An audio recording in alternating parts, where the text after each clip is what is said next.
Hello and welcome. I am Xander Miller. I'm at Kenosha Public Library here with this 60 for 30 project. I am sitting here with Mr. DJ262.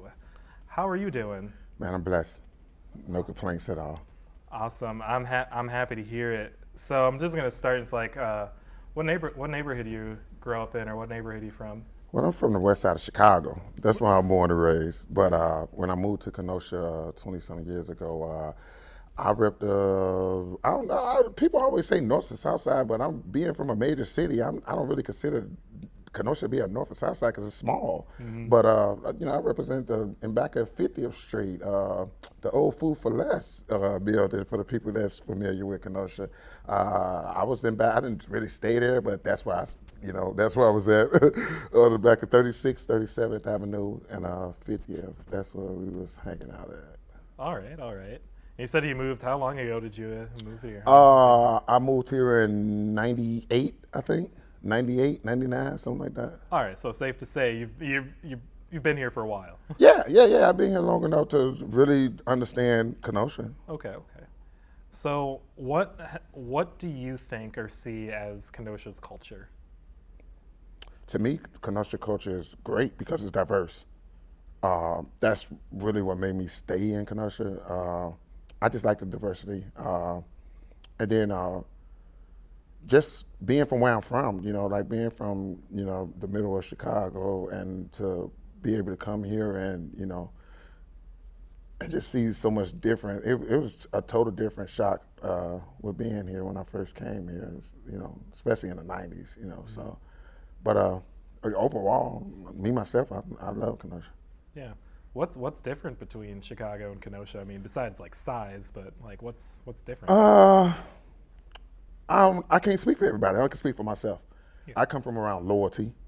I don't think a lot of people here really had to do that because they was more around family than just outsiders. Chicago is more, you got to deal with more outsiders, just like your family. So I found that out a lot. It wasn't a lot of loyalty, in Kenosha, I mean, that's America, but I would think by Kenosha being so small and different ethnicity backgrounds with certain people, they would be loyal to each other, but they really wasn't. But I didn't understand Kenosha. That's why I didn't understand why they wasn't. But now I understand Kenosha I understand why. So why? Why? I mean, because Kenosha just honestly is not ran by, I'm trying to use the proper terms. Kenosha is ran by, well, when I first got here, the Italians owned everything, really. They still own everything, or most everything, but the land. Okay. They might not own the building, but they own that land. And I would notice, like when I would go around, being from Chicago, I played sports with, different nationalities and things of that sort, but when it come to hanging out, it wasn't none of that. It was just straight what we look like, because that's what we could relate to, especially in the neighborhood. But when I came down here, it was like a total shock. Like everybody was involved with somebody of another race, and I didn't have a problem with it. It just was different, and it was different to the point where I didn't understand why they was doing it until I got more involved in Kenosha. Like you really have no choice. That somewhat you have no choice, but then in the other part, if you're really trying to do something in Kenosha and get to the next level on certain things, you got to be involved with them. You have to. So it's like these different groups are forced to interact with each other, but you have to interact with this group to get somewhere. Yeah, and some people will say you don't, but I'm telling you for a fact, because I've been on the bad and the good side of Kenosha. So I'm telling you for a fact, you have to interact with them, because Kenosha was really built around them. And if, look at the last names, look at what's in the office now. If you go to the municipal building, go to some of these doctor's office, go to, you see it, so it's like, and it's not a bad thing. It's just that if you're going to be in Kenosha, you got to understand that, it's not Atlanta, you know what I'm saying, where you can go and create your own community and say, we're going to do this, no, you can't do that in Kenosha, because the numbers don't add up, or the money. Wow. So how has that kind of culture affected you personally? I mean, it really didn't affect me personally, because I was already grown when I came here. So but I like I said, I love it. like my grandkids are biracial. I've always been involved with everybody in Kenosha, like I said, like because one reason I had no choice, and even if I had a choice, I still would have been because I'm the type of person is I treat people how they treat me. That's just I don't care what you look like, treat me wrong. I may not deal with you, or I'm definitely gonna treat you wrong. But just seeing that in Kenosha, it just opened up my eyes to a lot of stuff to be more conscious when I'm doing stuff because, like I said, we get caught up into whatever we went through in our past to try to change it in certain areas that just not gonna change. Like it just is what it is. There's certain areas. It's like a person who you can rehabilitate and you can do the best for them and set it out for them, but it's just something in them is the reason why they backtrack or they do the things that they do. And I just feel it's the same way here. Like when you trying to put yourself in a certain position to win for others, you definitely have to be more interactive with everybody. You have to be. Now, if you just for self and you just going to work and you could pick and choose whatever you want to do, but especially like a guy like me, with far as being a DJ, a founder of a foundation, I got to embrace everybody. Like I'm definitely gonna lose because it ain't about me. Mm-hmm. So it's really Kenosha has a lot more blend, partly because it's forced, and there's no getting out of that. No, it ain't gonna work because ain't enough. Like I said, it's money. Now, if you bring all the sports players that made it out of Kenosha, all the doctors that made it out of Kenosha, and let them come back, it'll change. It won't change a lot because they got generational wealth down here with the stuff that they got because, like I said, people don't understand. They still own the land. You might have your restaurant, you might have your clothing store, you might have your shoe store, your phone company, but that brick that is sitting on top of it, look up the name of that. Start running the name of the person who owns the building and who's paying the taxes. Look up the person who's paying the land taxes, because those people you really want to get to know, because those are the ones that got the generational wealth. Because if your building burned down, they could put somebody else there. Oh, I see. And the odds of them putting you there, if they know you're not a people's person like them, it'll never happen. And let's not forget, Kenosha is not like major cities where everybody have their own boards or meetings that you have to go to get approved. Kenosha got one. Yep. And some way, it's not to knock them because Kenosha is small, I can guarantee you over half of them on every board is at every festivity at their households together is hanging out. Because they went to Tripper, they went to Bradford, they went to Ruther, they went to Indian Trail, they went to Mahone, they went to those schools together. So now that's like having a person like me in a position I am, and I still have a person that's doing something negative, and I say, oh, I can't really deal with them no more. I'm not gonna probably deal with them around y'all or do it, you know what I'm saying? But because of who I am, I'm still gonna deal with them. And that's how they think. Not when they saying, okay, well, this rules that we set up or this thing that we're trying to make Kenosha great again for, who we making it great again for. But when you're sitting around making those decisions, it's with the people that you've been on for 20-some years. It's with the people that you're a part of a board that get a check for. Oh, I'm deep, Xander. I'm wondering, so, and this is something you mentioned that, this is something that that's likely change because it's the same people that have the land. They've had it for a long time. No, they're going to have it. Because, the reason they're going to have it because we don't investigate the land. We look at the for sale sign, whoever the person is that works for Bear Realty or whoever the other person is, and we see their face and we know them because they went to school with them and they say, oh, they're selling this, such, and da. Perfect example, right? Max Deli. Okay. Everybody is talking about, oh, we should buy that, we should buy that, we should buy that, we should buy that. Investigate who owns that. Not just the building, but that land right there. Investigate who owns that, because it might be the same people who own the Max Deli. It might be their uncle. So now you're giving them a 2-for-1 because they always gonna still own the property no matter if you buy the building or not. If the building burned down, you can't take the concrete up and say, I'm taking this with me. You got to take your insurance that they pay you for, and you got to move around. But you're going to go back 1 week later, and you're going to see somebody building on top of that. But we don't think to ourselves and say, who do they go through to go get that built up so quick? Only thing we're looking at is, oh, they building that quick. Because we ain't thinking about, oh, before they build that, let me see who own that and I can hold out. I ain't even got to put nothing on here because the land that I'm paying for and the taxes is so cheap that if I pay it every month, I'm not really paying nothing at the end of the year. I let it sit till Kenosha comes up with this new plan that they coming up with, and then I'm gonna hit them over the head. We don't think like that. So it's always investigate who owns the land. Who owns the land, man? That's like I ride around all day, and I'm speaking of a person who don't own land, but that's what's on my mind. That's why I'm giving out the information, because I want our people to be more knowledgeable about not just, like I said, like we always, like even with fashion, like with this, like I wasn't interested in buying somebody else's shirts with their name on it. I'm interested in buying what it takes to put my name on my shirt. And it's the same thing with that. Like, just, I don't know, man. I be having a lot of deep stuff because, like I said, I've been blessed to be on both sides of it. And I just feel those opinions, to me, I really take, because it's like if you only had the good side of life, how you gonna really explain to me what it takes to be hungry, or what it takes to be in trouble, or think you're gonna be in trouble, or think you're gonna lose this? I mean, you might have a good opinion, but I ain't going to no marriage counselor that ain't been divorced.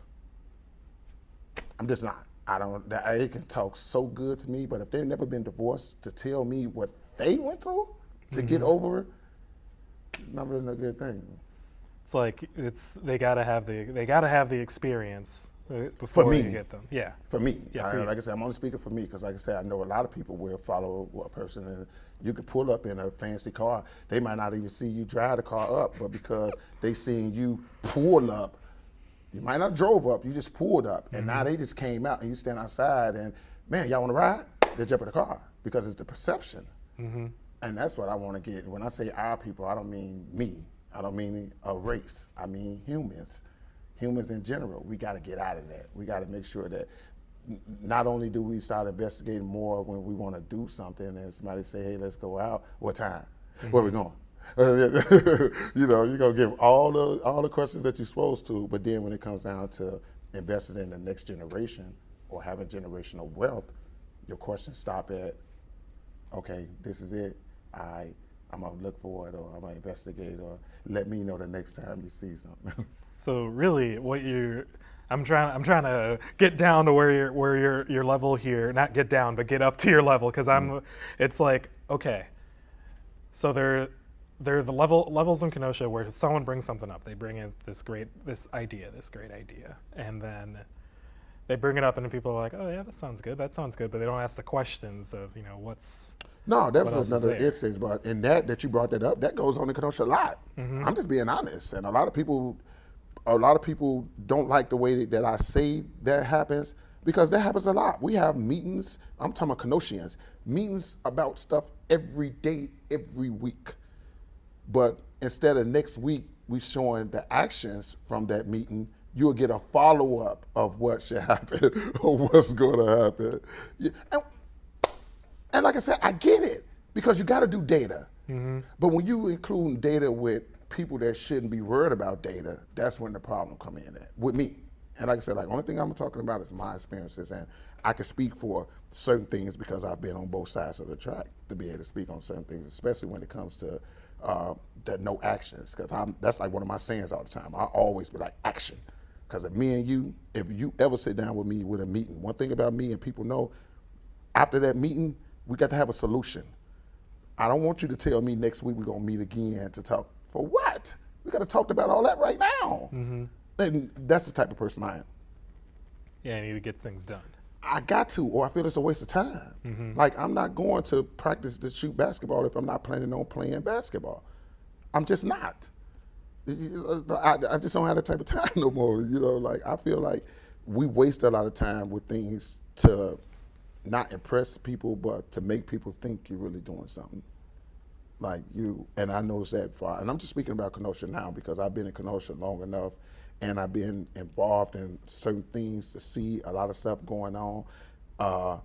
And, you know, sometimes to me, I just sit back and I stay in my lane on certain stuff, but being the name 262, I feel my lane is any lane in Kenosha because I can adapt. But that's where my disservice come in at because I get in my shell and I won't attend certain things. I won't participate in certain things because maybe I don't see the bigger picture. And that's something that I've been trying to work on, like I said, really with myself because like I said, with starting this foundation, it just gave me the enlightenment to just understanding more about people. You know, and like I said, I've been giving back for 20-something years, but running a legal foundation, it's only been 2 years, you know, and I've learned so much, you know, about people and about, you know, just doing certain services and rendering services. I've at this age, I wouldn't have thought I would learn this type of stuff, and I'm still learning every day. What would you say is, name some of the most important things you've learned running a foundation, running Linda Fay Foundation? The most important thing was not being judgmental. I've learned that because I was the type of person like I look at things because I'm a fashion person. I don't look at it because I judge a person, but I look at if we out there feeding the people I see the people walk up with a $200 pair of shoes on and, you know, a designer T-shirt, and then they get the food that we giving away, but then they don't ask to donate. They don't do none of that. And to me, I'm one of the people like, you don't look like you should be eating this, but I don't know. I don't know if they just got kicked out the house. I don't know if that's their only pair of shoes that somebody else gave them. And it took me a while, even though I'm not a judgmental person on just generalized when I'm around people, but certain things I was being judgmental, and I had to get out of that with, like I said, running the foundation because, like I said, you don't know if that person, like I said, that was their last. Somebody just gave them shoes to make them look nice, and by me seeing them come up and they ask for the food, like because I'm like, why you want this? Like, this. You want this? You can buy it yourself, but that's being judgmental, and it's not good. And that's something that I've got better at because I still do it.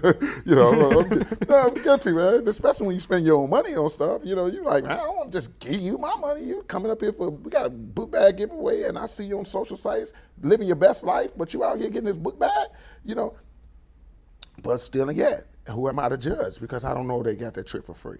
I don't know that their kids earned that trip and they was able to take their parents on that because they saved that money. Like, I didn't think that far.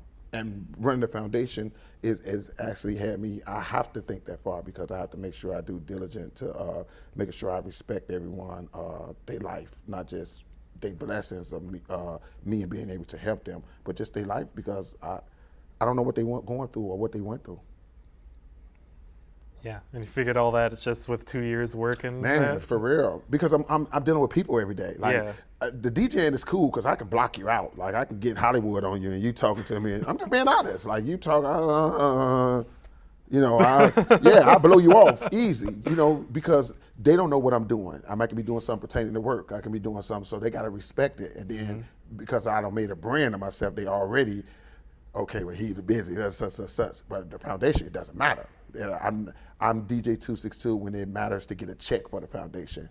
Other than that, I'm Kerry Norris because I have to represent a different personality because it's not about me. And like I said, like that's why I've done so much different stuff that I've done with the foundation because it was when I first started it, I was being a disservice to my own foundation because it was certain stuff that I was supposed to do to make sure my foundation is winning.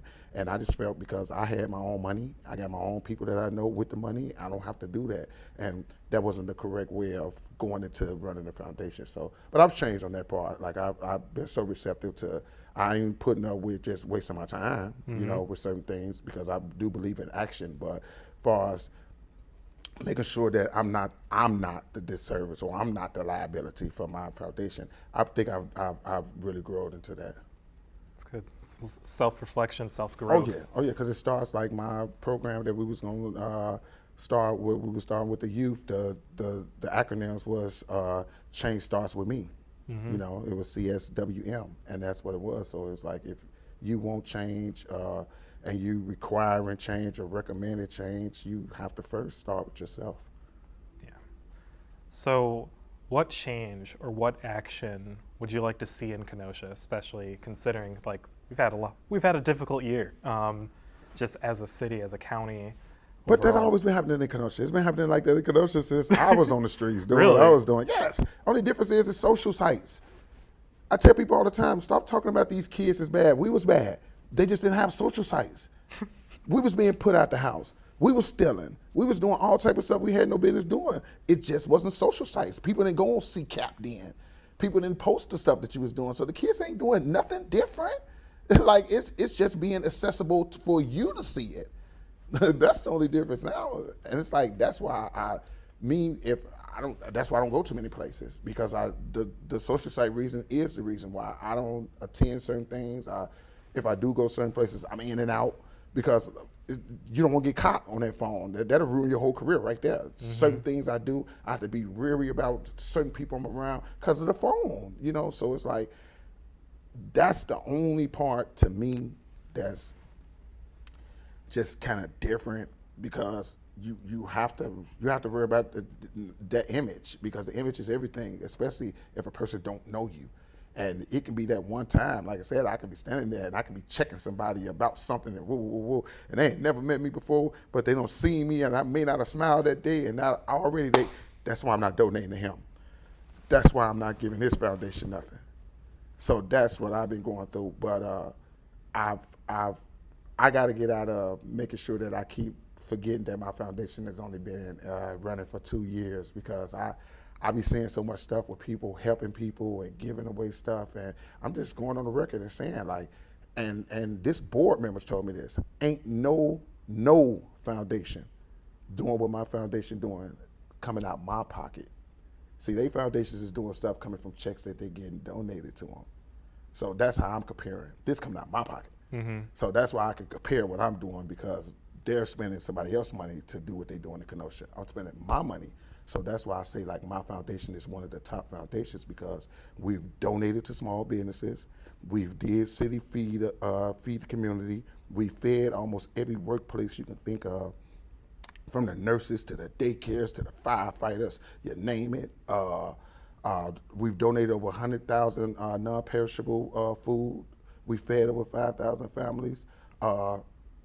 I put that resume up against any foundation, and that's the big ones, the ones who's getting $1 million in Kenosha, the ones who, when the pandemic went down, you couldn't even go to their facilities because they was closed.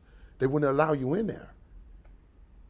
But it was only one other foundation and me out there as first responders, making sure people was getting fed, making sure people was getting clothed. And this other foundation, this lady, she does this 7 days a week. What she does, she's tremendous, She does what she does 6 days, 7 days a week, So it's like, and that's two. She's another person, like I said, that's using her own funds, but she's getting a lot of new help now, which is great. She's getting that exposure. But like I said, I'm not getting that exposure because some people, they feel, okay, well, he do this with the NBA players, the NFL players, he don't need it. It's still coming out of my pocket. I need it. And not only do I need it, you should feel impelled to give it to me because I'm doing it for Kenosha. That's my biggest gripe with things that I have with my foundation, because I can count literally on my hand how many donors that we have from Kenosha. All our money comes from outside of Kenosha. And we've been on the newspaper. I've been an everyday hero for CBS 58, you name it, for people to be able to see what we're doing. And our name barely even come up to certain stuff. And I know some of it is me. It's because they don't want to deal with me or my past or things that I've done that people that don't know me or probably just don't want to deal with me. So I can really say I probably play a huge role into that, which is cool, but not cool. Because like I said, it's just like me with changing some of the things that I do, because I don't want to do a disservice to the Kenosians. They should change what they're doing so they don't do a disservice to a foundation that's helping Kenosians. Mm-hmm. It works both ways.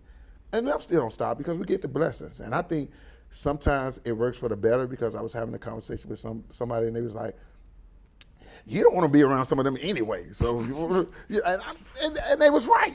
And it takes to be around them really to get their money, some of them. But then I look at it as in, okay, well, We get all these PayPals, we get all these Cash Apps, and these people not even from Kenosha. Nobody I can even help in their city. And here it is, Kenosha. I'm not going to put up no post talking about donate this or give me that, or I'm not going to do that. So if y'all don't feel, to say, hey, here's a foundation out here that's really working in the rain, in the snow, they really working. Let's do some. I'm going to tell you what else bothered me. I know we got to go because I've been. I'll tell you what bothered me. You know what bothered me too, because I'm going on the social site stuff. Like whatever camera I'm looking at, listen, y'all. When it's your birthday, you ain't got no business talking about donate to no cancer research in Washington, D.C. They not finna do nothing for you in Kenosha. If it's your birthday, you should be connecting yourself with whatever nonprofit it is in Kenosha to have people donate money on your birthday back to Kenoshians. That just kills me, Xander, when I see that. And people, Red Cross. Man, Red Cross don't need your money. I don't want you to think like everybody at the end, Red Cross gets no money, but Red Cross get enough big sponsors that your $20, $25 ain't gonna hurt them, that you can keep it in your community. So that's my biggest problem, Xander, and I want people to understand that. Stop donating to all these charities that's out of your city. Empower your city. Find out the foundations that's in your city that's helping somebody. And I didn't say mine. I said find out the ones. And then you pick which ones. But you picking something in Washington and LA, like all they saying is, okay, we got us another one. Thank you. Got to keep it real. Yeah, I guess it's like it just goes out of the community, right? I just don't get that. And then now I said that, if you got Facebook or something, you're gonna notice that now. I am now. Yeah, now you're gonna notice it. You're like, it's their birthday and they talking about donate to something, but this not in Kenosha. Why they talking about donating? You're gonna notice it. And like I said, with me, because I have so many Facebook friends, I notice it, and I be like, you always telling me, great job, thank you for what you're doing. We're 501c3. All you got to do is to put it in the Facebook, and we're gonna pop up because we're verified. So we're gonna pop up if you really want to help us, and that's with the other foundations here.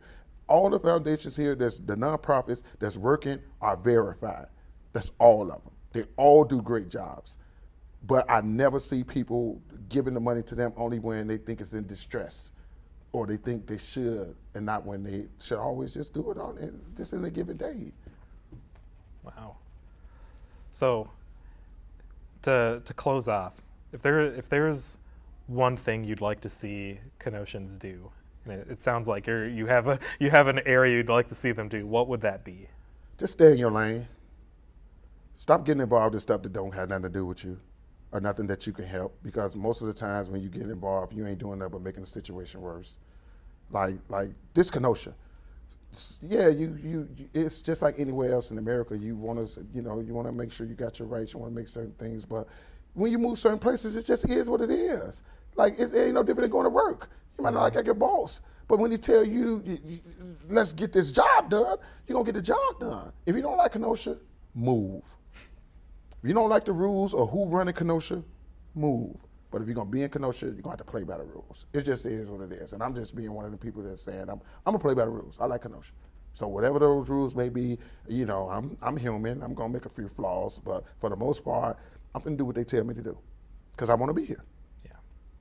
Well, thank you so much, DJ262. That was good. Man, that was good. You, I thank you, and I'm telling you, y'all watch all they what you calls, and I guaranteed you, I'm gonna get more views than everybody. I don't care who they interview. I'm the only person that ain't even from Kenosha that they gonna interview. And man, if they put DJ262 in the title, talks that talk, I'm gonna get more views than everybody. Period. Point blank. But I salute to everybody in Kenosha, and I thank you, thank Jason, thank the Kenosha Library, and just thank Kenosha and all, because I was given a second chance to be in Kenosha, and I'm really enjoying it. Awesome.